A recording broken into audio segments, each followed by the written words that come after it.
Oke, kita mulai dengan presentasi dari organisasi dan arsitektur komputer. Sini materi yang akan kita bahas merupakan bus interkoneksi dan PCI. Dari sini kita akan bahas sebab-sebab mengenai bus interkoneksi. Yang pertama mulai definisi. Definisi dari bus sendiri, bus itu merupakan lintasan komunikasi yang menghubungkan dua atau lebih komponen komputer. Sifat penting dan merupakan syarat utama adalah bus merupakan media transmisi yang dapat digunakan bersama oleh sejumlah perangkat yang terhubung padanya. Ini adalah contoh gambar dari saluran bus. Itu ada contoh dari CPU, memori, dan input-output device. Itu kita dapat melihat saluran sambungan control lines, address lines, dan data lines. Dan sambungan tersebut yang kita katakan dengan bus. Ini merupakan contoh gambar lain dari bus tersebut. Bus ini merupakan contoh bus jamak tradisional.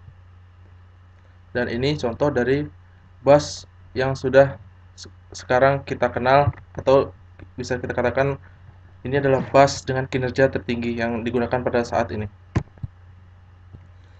Lalu mengenai elemen perancangan bus itu sendiri.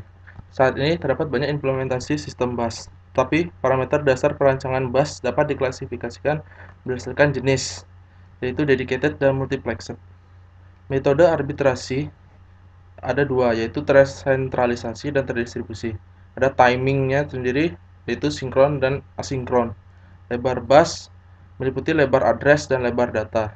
Dan jenis transfer datanya ada tiga macam: read, write, modify, read, alter, write, block. Namun pada umumnya adalah read, write, dan modify. Tujuan yang hendak dicapai dalam perancangan suatu bus adalah bagaimana suatu bus tersebut dapat dengan cepat mengantarkan data dan tingkat efisiensinya tinggi. Intinya, karakteristik pertukaran data dan model terkait merupakan pertimbangan utama dalam perancangan suatu bus. Berdasarkan jenis busnya, bus tersebut dibedakan menjadi bus yang khusus menyalurkan data tertentu. Misalnya, suatu paket data saja, address saja. Dan jenis ini disebut dengan dedicated bus. Namun, apabila ada juga bus yang menyalurkan informasi yang berbeda, baik data, alamat maupun sinyal kontrol dengan metode multiplex data, maka bus ini kita sebut dengan multiplex bus, seperti yang sudah dibahas di awal tadi.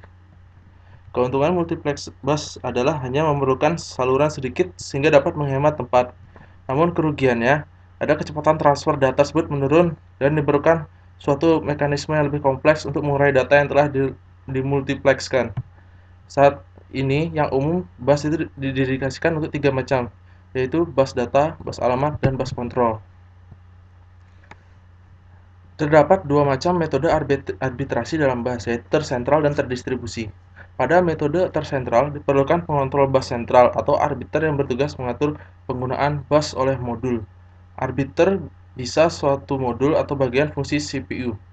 Sedangkan dalam metode terdistribusi, setiap modul memiliki logika pengontrol akses atau sebuah akses control logic yang berfungsi mengatur pertukaran data melalui bus. Kedua metode arbitrasi intinya menugaskan suatu perangkat bisa modul input-output ataupun CPU yang bertindak sebagai master control dari pertukaran data tersebut. Ini adalah contoh gambar dari timing sinkron. Sini kita lihat pada data in, pada data out dalam proses read cycle dan write cycle. Selanjutnya ini adalah contoh dari pewaktuan asinkron. Kita lihat perbedaannya tadi dari proses read data dari suatu siklus pembacaan dan suatu siklus penulisan atau siklus write dan write-nya. Lebar bus sangat mempengaruhi kinerja sistem suatu komputer. Semakin lebar bus tersebut, maka semakin besar data yang dapat ditransfer sekali waktu. Semakin besar bus alamat, akan semakin banyak range lokasi yang dapat direferensikan.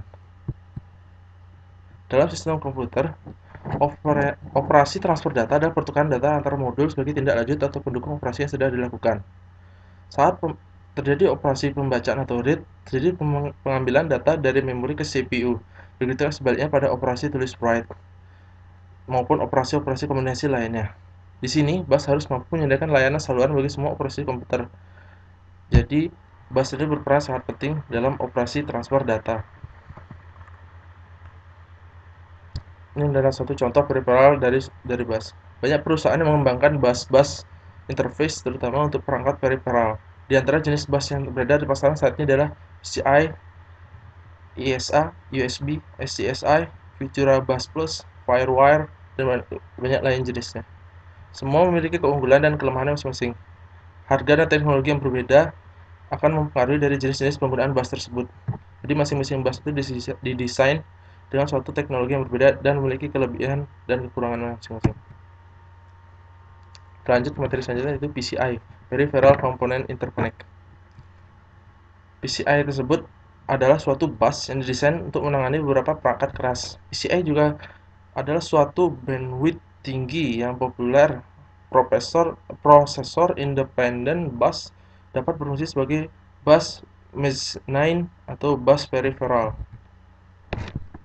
PCI dapat dikonfigurasikan sebagai bus 32 bit atau 64 bit tergantung dari komputer penggunanya.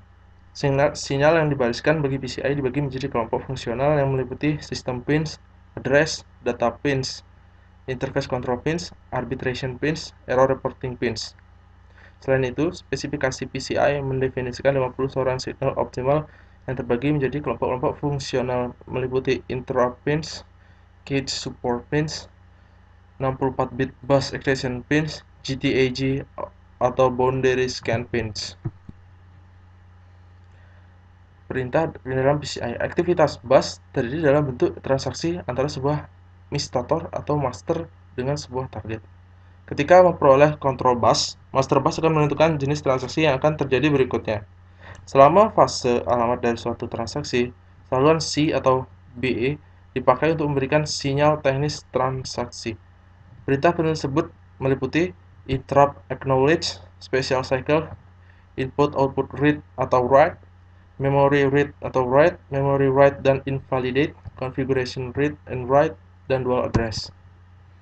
Setiap transfer data pada PCI merupakan transaksi tunggal yang terdiri dari sebuah fase alamat dan satu atau lebih fase data.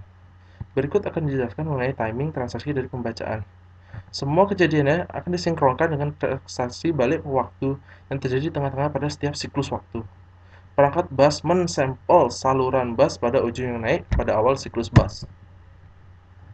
Dari arbitrasi PCI memanfaatkan pola arbitrasi sentral dan sinkron yang masing-masing masternya memiliki request unique, yaitu kita sebut dengan REC dan signal atau GNT.